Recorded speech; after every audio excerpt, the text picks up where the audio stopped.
का सारथी। नमस्कार, मैं हूं आरिश अजहर आपके साथ। हमारे खास पेशकश में आपका स्वागत है और खबरों की शुरुआत करेंगे। बीबीजी रामजी बिल पर तकरार। मोदी सरकार मनरेगा की जगह नया ग्रामीण रोजगार गारंटी कानून लेकर आपको बता दें आई है, जिसका नाम बीबीजी आरजी बिल रखा गया है। इसमें 125 दिन रोजगार की गारंटी होगी, जबकि मनरेगा में 100 दिन रोजगार की गारंटी होती थी। लेकिन विपक्ष कांग्रेस को इस बिल पर ऐतराज है। ये रिपोर्ट देखिए। सरकार की ओर से मनरेगा का नाम बदलने के लिए पेश बिल पर लोकसभा में रार और तकरार देखने को मिल रही है।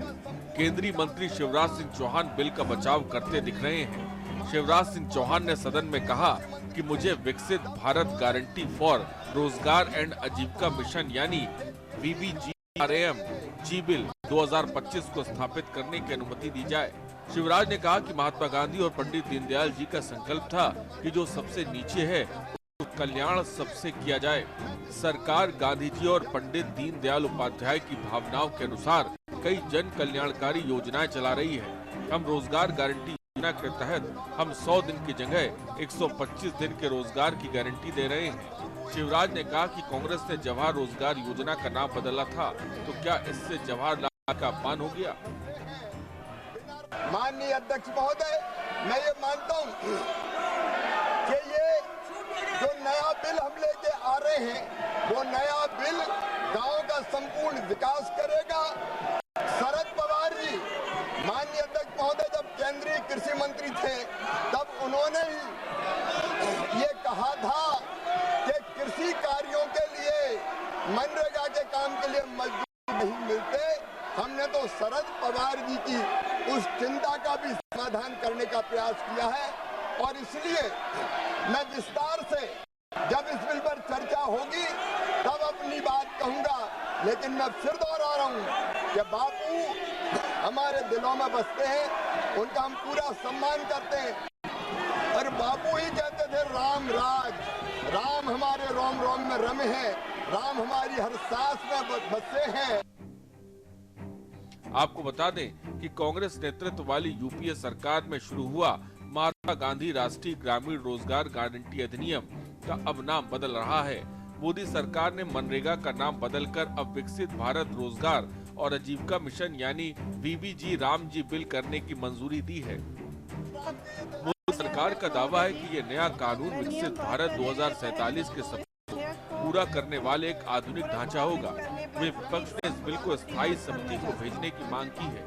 मनरेगा से महात्मा गांधी का नाम हटाने और योजनाओं का नाम बदले जाने को लेकर विपक्ष ने आक्रामक तेवर अख्तियार कर रखा है। कांग्रेस ने कहा कि सरकार का ये कदम ग्रामीण रोजगार योजना को कमजोर करने का प्रयास है। इसके साथ कांग्रेस ने कहा कि यह सिर्फ नाम बदलने की नहीं बल्कि कांग्रेसी विरासत को खत्म करने की बीजेपी संघ की साजिश है। कांग्रेस सरकार में आया था मनरेगा। यूपीए सरकार ने 2005 में ग्रामीण रोजगार गारंटी कानून को लागू किया था। 2009 में इसके नाम में महात्मा गांधी जोड़ा गया। ये दुनिया की सबसे बड़ी ग्रामीण रोजगार योजना है, जो ग्रामीण गरीबी कम करने, स्थानीय इंफ्रास्ट्रक्चर बनाने और महिलाओं को सशक्त बनाने में महत्वपूर्ण रही। पिछले 20 सालों से मनरेगा ग्रामीण रोजगार रही है। इसके जरिए साल में 100 दिन रोजगार की गारंटी थी, जिसके चलते गांव में ही लोगों को काम मिल रहा था। अब मोदी सरकार मनरेगा का नाम नहीं बदल रही है, बल्कि कई अन्य बदलाव भी किए हैं। सरकार का तर्क है कि ग्रामीण भारत बदल गया है, गरीबी घटी है, डिजिटल पहुंच बढ़ी है, नई आधुनिक योजना की जरूरत है। विपक्ष इसे साजिश बता रहा है क्योंकि कांग्रेस सरकार के दौर में यह कानून आया था और अब उसका नाम बदला जा रहा है। कांग्रेस ने बताया संघ बीजेपी की साजिश। कांग्रेस अध्यक्ष मल्लिकार्जुन खड़गे ने मोदी सरकार पर जमकर निशाना साधा। उन्होंने कहा कि ये सिर्फ मनरेगा के नाम को बदलने के बारे में नहीं, ये मनरेगा को खत्म करने की बीजेपी आरएसएस की संघ की शताब्दी पर गांधी का नाम हटाना दिखाता है कि मोदी जी की तरह जो लोग विदेशी धरती पर बापू को फूल चढ़ाते हैं वे कितने खोखले और पाखंडी हैं। जो सरकार गरीबों के अधिकारों से मुंह मोड़ती है और मनरेगा पर हमला करती है, वो कांग्रेस सांसद प्रियंका गांधी ने योजना का नाम बदलने के पीछे सरकार के इरादे पर सवाल उठाते हुए पूछा कि ऐसा करना क्या जरूरी भी था। उन्होंने कहा कि महात्मा गांधी का नाम क्यों हटाया जा रहा है। महात्मा गांधी को न सिर्फ देश में बल्कि दुनिया में सबसे महान नेता माना जाता है, तो उनका नाम हटाना मेरी समझ से परे है। इसका उद्देश्य है, उनका इरादा क्या है। इस तरह प्रियंका गांधी ने बीजेपी की मंशा पर सवाल खड़े किए और उन्होंने कांग्रेस की विरासत को खत्म करने की बात कही। आदरणीय अध्यक्ष महोदय जी, मैं नियम 72(1) के तहत इस विधेयक को पुनर्स्थापित करने पर अपनी सख्त आपत्ति दर्ज करना चाहती हूँ। महात्मा गांधी ग्रामीण रोजगार गारंटी कानून पिछले 20 सालों से ग्रामीण भारत को रोजगार देने में और ग्रामीण अर्थव्यवस्था को मजबूत बनाने में सक्षम रहा है। एक इतना क्रांतिकारी कानून है कि जब इसको बनाया गया तो सदन के सभी राजनीतिक दलों ने इससे पूरी सहमति दी। इसके द्वारा 100 दिन का रोजगार इस देश के गरीब से गरीब लोगों को मिलता है, हमारे गरीब से गरीब भाई बहनों को। हम सब जनप्रतिनिधि हैं महोदय, जब हम अपने अपने क्षेत्रों में जाते हैं, आप भी जानते हैं, दूर दूर से हमें दिख जाता है कि मनरेगा का कौन मजदूर है। सबसे गरीब होता है, चेहरे पे झुर्रियां होती हैं, हाथ मिलाए तो सर हाथ पत्थरों की तरह। हाँ सर, मैं कर रही हूँ, पहुंच रही हूँ, मुझे पहुंचने दीजिए। नहीं, 1 मिनट लूंगी, मुझे पहुंचने दीजिए। सर, उनके हाथ पत्थरों की तरह कठोर होते हैं क्योंकि इतनी मजदूरी करते हैं।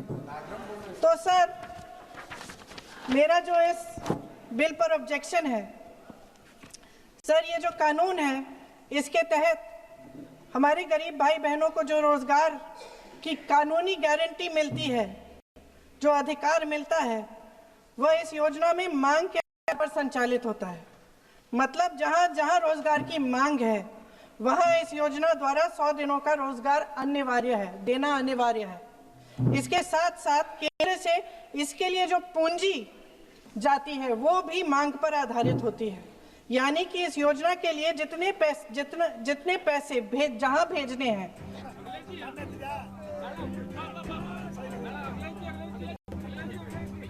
कांग्रेस ने आरोप लगाया कि मोदी सरकार मनरेगा का नाम बदलकर श्रेय लेना चाहती है। ये कदम इस योजना की उपेक्षा को छिपाने के लिए है। कांग्रेस सांसद जयराम रमेश ने कहा कि यह सरकार योजनाओं और कानूनों का नाम बदलने में माहिर है। आपको बता दें कि मनरेगा का नाम बदलने को लेकर रार इसलिए है क्योंकि विपक्ष से महात्मा गांधी के नाम को मिटाने की कोशिश बता रहा है और कह रहा है कि यह सिर्फ कॉस्मेटिक बदलाव है, जिससे असल मुद्दे जैसे फंड की कमी, कम मजदूरी पर से ध्यान हटाया जा सके, जबकि सरकार इसे योजना के मजबूत बनाने और विकसित भारत के लक्ष्य से जोड़ने का कदम बता रही है, जिससे 100 की जगह 125 दिन का रोजगार और नई तकनीकें शामिल हैं। पर विपक्ष इसे नाम बदलने का अनावश्यक और खर्चीला तरीका मान रहा है। स्पेशल डेस्क के न्यूज इंडिया। महात्मा गांधी ग्रामीण रोजगार गारंटी।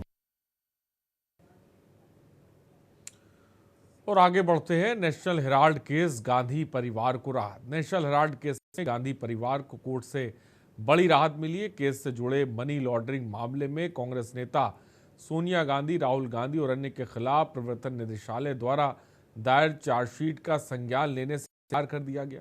वहीं दिल्ली पुलिस की आर्थिक अपराध शाखा की ओर से दर्ज की गई नए एफआईआर में प्राथमिकी की कॉपी देने से इनकार कर दिया गया है। रिपोर्ट क्या है नेशनल हेराल्ड मामला? देश के पहले प्रधानमंत्री पंडित जवाहरलाल नेहरू ने 20 नवंबर 1937 को एसोसिएटेड लिमिटेड यानी कि एजेएल का गठन किया था। इसका उद्देश्य अलग अलग भाषाओं में समाचार पत्रों को प्रकाशित करना था। तब एजेएल के अंतर्गत अंग्रेजी में नेशनल हेराल्ड, हिंदी में नवजीवन और उर्दू में कौमी आवाज समाचार पत्र प्रकाशित हुए। भले ही एजेएल के गठन में पंडित जवाहरलाल नेहरू की भूमिका थी, लेकिन इस पर मालिकाना हक कभी भी उनका नहीं रहा। इस कंपनी को 5000 स्वतंत्रता सेनानी सपोर्ट कर रहे थे, वहीं इसके शेयर होल्डर भी थे। 90 के दशक में यह अखबार घाटे में आने लगा। साल 2008 तक एजेएल पर 90 करोड़ रुपए से ज्यादा का कर चढ़ गया। तब एजेएल ने फैसला किया कि अब समाचार पत्रों का प्रकाशन नहीं किया जाएगा। अखबारों का प्रकाशन बंद करने के बाद एजेएल प्रॉपर्टी बिजनेस में उतरी। 2012 में भाजपा के नेता और देश के नामी वकील सुब्रमण्यम स्वामी ने नेशनल हेराल्ड मामले में केस दर्ज कराया। सोनिया गांधी, राहुल गांधी, मोतीलाल वोरा, ऑस्कर फर्नांडिस, पत्रकार सुमन दुबे और टेक्नोक्रेट सैम पित्रोदा के खिलाफ मामला दर्ज कराया गया। दावा किया गया कि यंग इंडिया लिमिटेड ने 2000 करोड़ रुपए से अधिक की संपत्ति और लाभ हासिल किए। गलत तरीके से निष्क्रिय प्रिंट मीडिया आउटलेट की संपत्ति को अधिग्रहित किया। आरोप है कि वाईआईएल ने 90.25 करोड़ रुपए की वसूली के अधिकार हासिल करने के लिए सिर्फ 50 लाख रुपए का भुगतान किया। आरोप यह भी है कि एसोसिएट जनरल लिमिटेड को दिया गया कर्ज अवैध था, क्योंकि यह पार्टी के फंड से लिया गया था।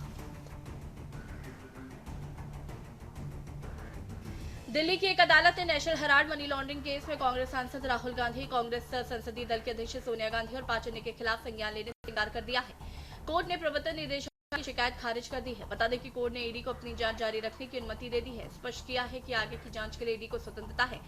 साथ ही कहा है कि ईडी का मामला सुब्रमण्यम स्वामी द्वारा दायर शिकायत और मजिस्ट्रेट के समान आदेशों पर आधारित है, न कि किसी प्राथमिकी पर। हालांकि एजेंसी इस मामले से जुड़े तथ्यों और साक्ष्यों को इकट्ठा करना जारी रख सकती है। आपको बता दें कि नेशनल हेराल्ड बीजेपी नेता सुब्रमण्यम स्वामी की एक शिकायत से जुड़ा है। स्वामी ने सोनिया, राहुल और अन्य कांग्रेस नेताओं पर एसोसिएटेड जनरल लिमिटेड कंपनी की 2000 करोड़ की संपत्ति हड़पने का आरोप लगाया है। इस मामले में Suman Dubey, Sam Pitroda, young Indian, Dotex merchandise और सुनील भंडारी भी आरोपी हैं। कोर्ट ने कहा कि फैसला देना जल्दबाजी और अनुचित होगा। स्वामी का आरोप था कि ये सब दिल्ली के बहादुर शाह जफर मार्ग स्थित हेराल्ड हाउस की 2000 करोड़ की बिल्डिंग पर कब्जा करने के लिए किया गया था। आरोप है मुताबिक 2000 करोड़ की कंपनी को केवल 50 लाख में खरीदा गया। सुब्रमण्यम स्वामी ने सोनिया, राहुल समेत केस से जुड़े कांग्रेस के अन्य नेताओं के खिलाफ आपराधिक मुकदमा चलाने की मांग की थी। आरोपियों में से मोतीलाल वोरा और ऑस्कर फर्नांडिस की अब मौत हो चुकी है। When I started arguing the case, after that, in the arguments I had told the court that this is a very weird case where there is not a millimeter movement of money, not a millimeter movement of immovable property. All the properties remain with AJL, and yet there is money laundering. AJL is now owned 90% by another company, Young India. That is all that has happened. Not-for-profit companies are made every time to make one company debt-free. Every corporate in India is doing it to make my company debt-free and have a transfer of shares. But Young Indian Company is a very remarkable company. It's a not-for-profit company where all the directors, Kharge ji, Sonia ji, late Motilal Vora ji, etc., etc., not one of them can get 1 paisa dividend, even if they want to give a dividend. They can get no profit, they can get no dispersal, they get no car, building, staff, nothing. And there is money laundering. So today the judgment is significant because cognizance is the lowest form of dealing with a case. It is very easy to take cognizance of a case. It means that the case is not worth taking cognizance of. And here you see the amount of the halla gulla shor machaya hai. BJP has made a superstructure of exaggeration. Court की अहम टिप्पणी। रावजमीनी court के special जज विशाल बोगने ने अपने आदेश में कहा कि ये मामला किसी एफआईआर नहीं बल्कि एक निजी शिकायत पर आधारित है। इसलिए ईडी की ओर से prevention of money laundering act के तहत दायर याचिका शिकायत प्रचार योग्य नहीं है। सत्य की जीत हुई है। नरेंद्र मोदी सरकार की बदनीयत और गैर कानूनी तरीके से की गई कार्रवाई पूरी तरह बेनकाब हो गई है। माननीय अदालत ने यंग इंडियन मामले में कांग्रेस नेतृत्व सोनिया गांधी और राहुल गांधी के खिलाफ ईडी की कार्रवाई को अवैध और दुर्भावना से ग्रसित बताया है। कोर्ट ने फैसला दिया कि ईडी का मामला क्षेत्राधिकार से बाहर है, उसके पास कोई प्राथमिकी नहीं है, जिसके बिना कोई मामला ही नहीं बनता। सीबीआई और ईडी जैसी चीज नहीं है, वो बीजेपी का औजार है, वो बीजेपी के कंट्रोल में है। हिंदुस्तान में जो हमारे इंस्टीट्यूशंस हुआ करते थे, वो इंस्टीट्यूशंस हिंदुस्तान के नहीं है। चाहे वो इलेक्शन कमीशन हो, चाहे वो सीबीआई हो, ईडी हो, ये सब हो, ये अब बीजेपी और आरएसएस के हथियार हैं। ये हिंदुस्तान के इंस्टीट्यूशंस नहीं रहे, इसीलिए ये जो हो रहा है ये हो पा रहा है। अगर ये इंस्टीट्यूशंस अपना काम करते, अगर सीबीआई अपना काम करती, ईडी अपना काम करती, तो ये नहीं होता। तो उनको ये भी सोचना चाहिए, ये जो सब कर रहे हैं, कि किसी ना किसी दिन बीजेपी की सरकार बदलेगी। और फिर कार्रवाई होगी, और ऐसी कार्रवाई होगी कि मैं गारंटी कर रहा हूं ये फिर से कभी नहीं होगा। प्राइवेट आर्मी की तरह ईडी, सीबीआई, इनकम टैक्स, चुनाव आयोग सबको इस्तेमाल किया जा रहा है। मैं सरकार शब्द नहीं बोलूंगा, मैं प्रधानमंत्री शब्द भी नहीं बोलूंगा, मैं गृह मंत्री भी नहीं बोलूंगा, माफ कीजिएगा, मैं कहूंगा गैंग्स ऑफ गांधीनगर।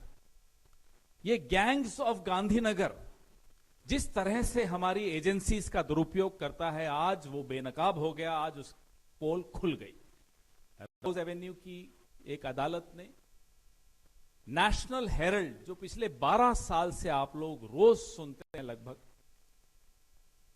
का जो केस, जो ईडी ने एक फर्जी केस बनाया था, आज ईडी के उस केस का संज्ञान लेने से इनकार कर दिया। The court has refused to take cognizance of the ED's case on National Herald against Mrs. Sonia Gandhi, against Mr. Rahul Gandhi and others. ये साजिश क्या थी, ये साजिश क्यों थी, ये साजिश किसने रची? किसने रची? मैंने आपको बता दिया, गैंग्स ऑफ गांधीनगर। ये क्यों रची? आप देखा आज से 3 दिन पहले, 2 दिन पहले रामलीला मैदान में लाखों लोग इकट्ठे हुए। आपने देखा कि राहुल गांधी बड़ी मुस्तैदी से, बड़ी निडरता से लोकतांत्रिक की रक्षा करने के लिए हमेशा सड़क पर होते हैं, हमेशा आवाज उठा रहे होते हैं। आपने देखा कि इस देश का संविधान और इस देश का लोकतंत्र तबाही होने की कगार पर है। अगर उसको कोई रोक कर खड़ा है तो वो राहुल गांधी है, वो कांग्रेस पार्टी। को बता दें कि नेशनल हेराल्ड मामले में ईडी ने साल 2022 में राहुल गांधी और सोनिया गांधी को अपने दफ्तर पर कई बार बुलाकर पूछताछ की। ईडी ने 13 जून 2022 से 17 जून 2022 तक राहुल से लगातार 5 दिनों तक कई चरणों में करीब 50 घंटे पूछताछ की थी। कोर्ट ने 14 जुलाई को बहस पूरी होने के बाद फैसला 29 जुलाई तक के लिए सुरक्षित रखा था। इसके बाद 8 अगस्त और 29 नवंबर को फैसला टला। आपको बता दें 2014 में जब केंद्र में भाजपा की सरकार आई तो इस मामले की जांच प्रवर्तन निदेशालय यानी कि ईडी ने शुरू की। मामले में सोनिया और राहुल गांधी पर कार्रवाई की तलवार लटकने लगी थी। ऐसे में दोनों कोर्ट पहुंच गए। 19 दिसंबर 2015 को निचली अदालत ने इस मामले में दोनों को जमानत दे दी थी। 2016 में सुप्रीम कोर्ट ने उनके खिलाफ याचिका रद्द करने से इनकार करते हुए मामले के सभी 5 आरोपियों सोनिया, राहुल, मोतीलाल वोरा, ऑस्कर फर्नांडिस और सुमन दुबे को व्यक्तिगत उपस्थिति से छूट दी थी। 2018 में केंद्र सरकार ने 56 साल पुराने स्थायी पट्टे को समाप्त करने का फैसला किया। इसके अलावा हेराल्ड हाउस परिसर में एजेएल की इस आधार पर बेदखल करने का फैसला किया कि एजेएल कोई प्रिंटिंग या पब्लिकेशन गतिविधि नहीं कर रहा था, जबकि इसी काम के लिए बिल्डिंग को 1962 में आवंटित किया गया था। हालांकि 5 अप्रैल 2019 को सुप्रीम कोर्ट ने अगली सूचना तक सार्वजनिक परिसर अधिनियम 1971 के एजेएल के खिलाफ कार्रवाई पर रोक लगाने का आदेश दे दिया था। इस मामले में ईडी ने सोनिया और राहुल से पूछताछ के लिए भी बुलाया है। स्पेशल डेस्क के न्यूज इंडिया।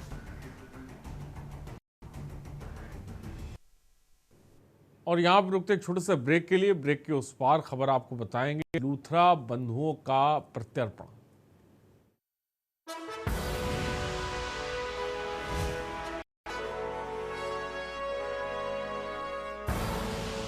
आप देख और ब्रेक के बाद आपका स्वागत है। उत्तर गोवा के पोरा नाइट क्लब अग्निकांड के मुख्य आरोपी गौरव और सौरभ लूथरा मंगलवार दोपहर दिल्ली आ गए।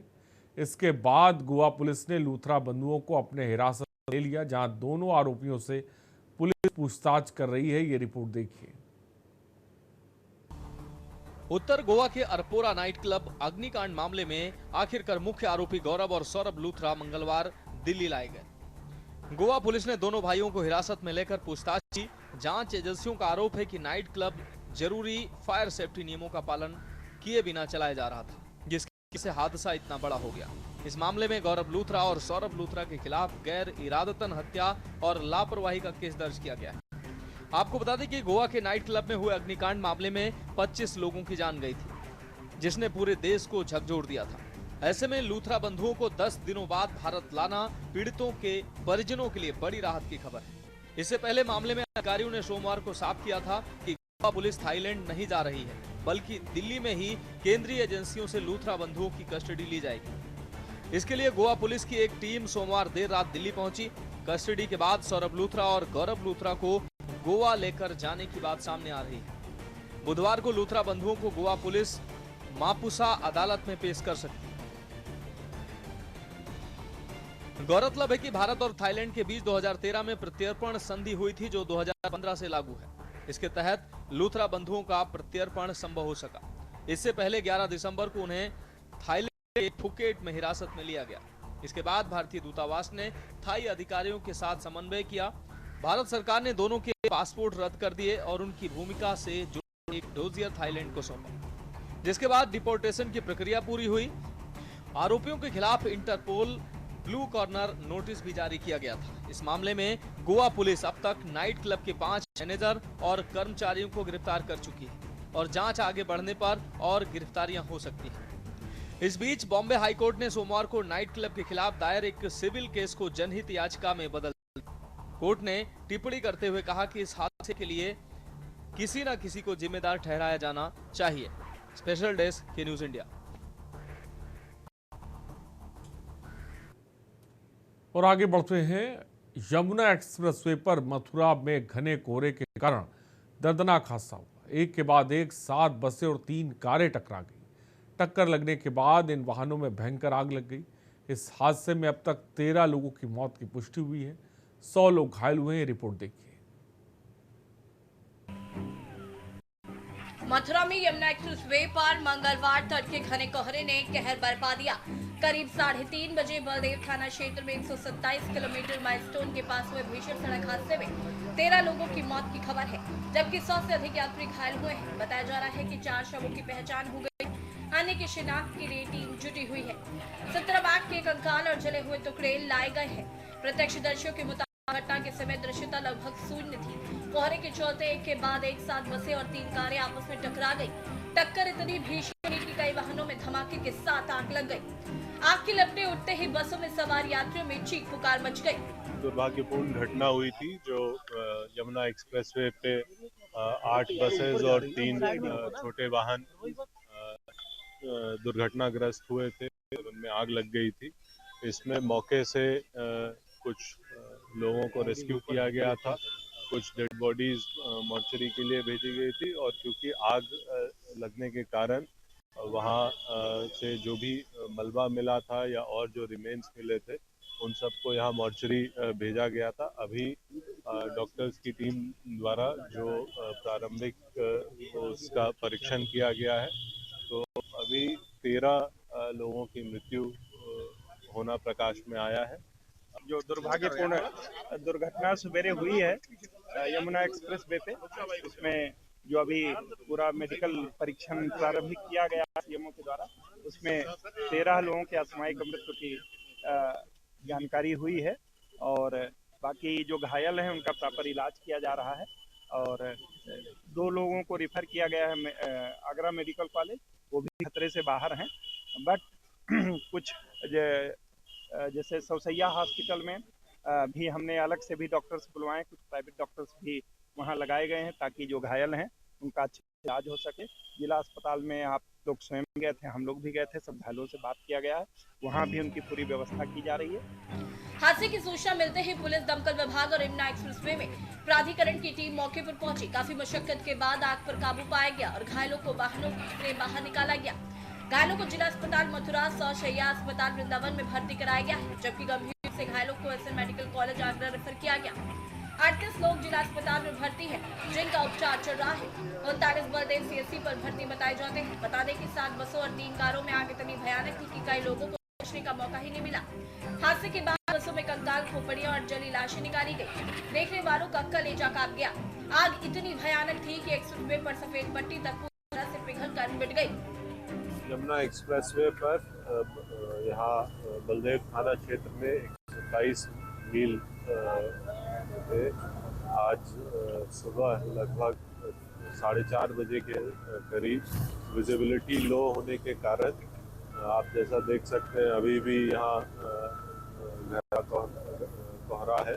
इसके चलते लगभग 7 बसेस और 3 छोटी गाड़ियाँ आपस में टकरा गई। इस एक्सीडेंट के दौरान उनमें जो गाड़ियां थी उनमें आग लग गई। पुलिस टीम और लोकल एडमिनिस्ट्रेशन की सभी यहाँ पे उपस्थित हुई। अब तक की जानकारी के अनुसार इस पूरे सर्च एंड रेस्क्यू ऑपरेशन ये लगभग कंप्लीशन पे है। तक लगभग 4 लोगों की मृत्यु होना इसमें पुष्ट हुआ है। कई लाश बसों की सीटों पर चिपकी हुई मिली। पुलिस ने लाशों को बसों से बाहर निकाला, उनको 17 बैग में रखकर पोस्टमार्टम हाउस पहुंचाया गया। यमुना एक्सप्रेसवे पर इस हादसे के बाद भयावहता का आलम कलेजा चीर रहा है। मृतक के परिजनों की चीखें और एम्बुलेंस के सायरन की आवाज दलदला रही है। घायलों को तलाशते हुए बेदबाज हालत में इधर उधर दौड़ते नजर आ रहे हैं। ये दृश्य देखकर मौके पर मौजूद लोगों का दिल कांप उठा। हादसे के बाद मौके पर करीब 14 एम्बुलेंस घायलों को पहुंचाने में जुटी रही। 11 दमकलों ने आग पर काबू पाया। इस दौरान टोल के पास ही टैंकरों की व्यवस्था की गई थी, जिससे दमकलों को पानी के लिए दूर नहीं जाना पड़े। स्पेशल डेस्क की न्यूज इंडिया।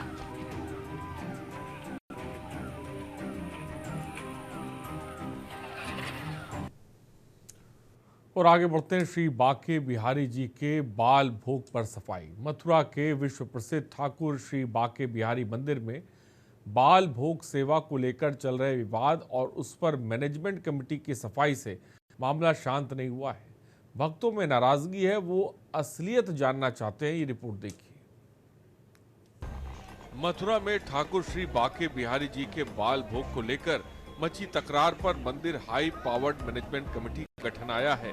दरअसल कहा जा रहा है कि प्रातः काल के समय ठाकुर श्री बांके बिहारी जी के भोग प्रसाद बाल भोग पहुंचने में थोड़ा विलंब हुआ।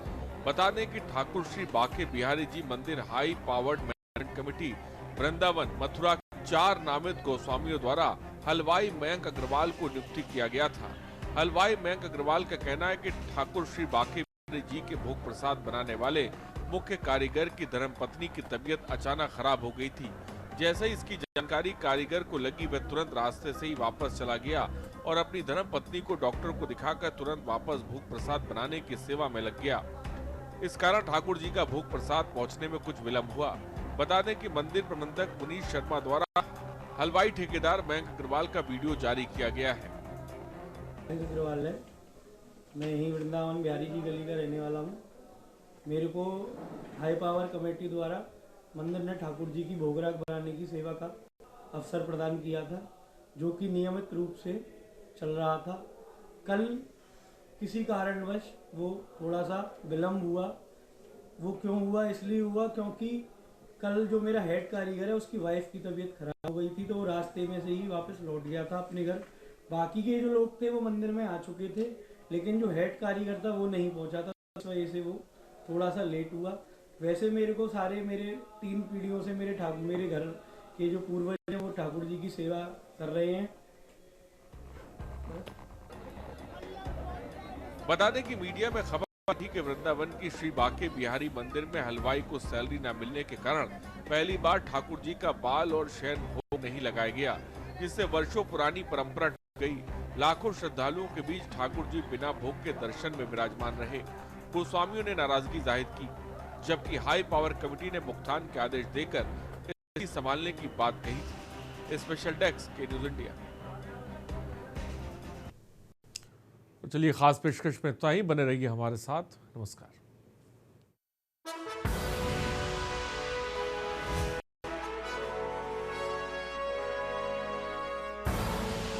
आप देख रहे हैं